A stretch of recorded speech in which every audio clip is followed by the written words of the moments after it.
Hey gang, this is Scott, Franchiseinsight.net. We're going to just steer clear of the political topics today. This one's pretty easy. I fell into a LinkedIn marketing funnel, and being a marketer, I kind of knew what I was getting into, but they did a really good job. They sent an inboxed message, basically said, "Hey Scott, we love your background and profile as an ex-franchise owner, and we think you'd be great as a franchise consultant." So before I responded, I looked the individual up, and she was part owner, I guess, or part of the management team of a company that deals with franchise brokering and franchise consulting. And that was really all that was said. I didn't go do a deep dive on the company and do any research like that. I kind of just made sure this person was credentialed, which she was. Went back to LinkedIn, and the only option was an automated response. Hey, would love to meet or love to talk, whatever the three options were. So I hit, be interested in hearing more.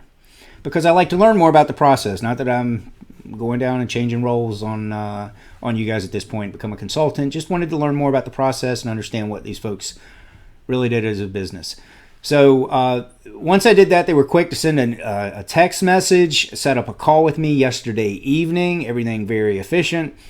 Talked to a great young lady, get into the call, and their solution is this. They are basically a franchise selling you the opportunity to consult people on how to buy a franchise.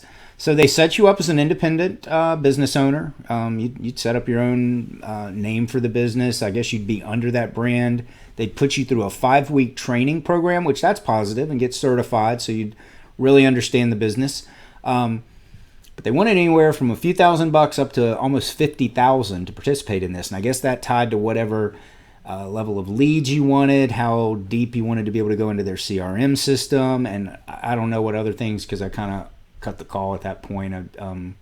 Once I kind of got the basic foundation for what I want to understand, I didn't want to waste this individual's time. And I still feel bad about that, because people are out there trying to sell, and they want to get a good prospect on the phone, and certainly did not mean to take up a lot of her time. I took up 10 minutes, and it was at 5 o'clock. She probably didn't have anything huge going on at that point anyway, hopefully.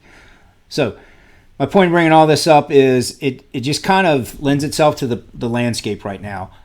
I have noticed in trends, when the market is the job market, the economy, whatever, is a little bit on the slide downward, or a lot on the slide downward, the marketing efforts ramp up from folks selling franchises. And in this case, trying to find more consultants, which they're selling franchises, but they at least are believing there's a hole out there or a void in needing more franchise consultants.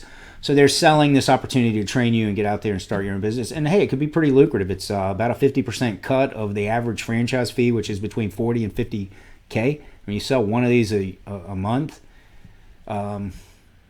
there's worse things you can do to make a living, right? But again, it lends itself to just say, hey, be cautious. I've talked in prior posts, 70% of franchise concepts, they never sell one in the first 2 years, which means probably a lot go out of business. I don't have that number. That's one I need to dig up. And then that same 70% never sell more than 10 units after about 10 years in business. So the grand plan that I know I had, and scaling, and it's, I'm going to do this in my market, oftentimes doesn't exist. I mean, there's some home runs out there, and you just be cautious, evaluate carefully, visit with me as an option to understand what missteps you may be making as you look at your opportunity. And again, the solutions with me, they're custom. We talk about your unique decision to buy a franchise or a small business, and I bring my experience to the table. And as a final note, be on the lookout. You worked hard for your money. I think that was a song. You worked hard for your money. I'm going to start singing it now. I'm going to try not to sing it. Okay. You worked hard for your money. So you just want to protect what you've earned, what you've worked hard for before you dive into something. I know you're smart. I know you're cautious. But there's a lot of missteps that can be made. give me a shout and let's talk about your decision. You guys have a great day.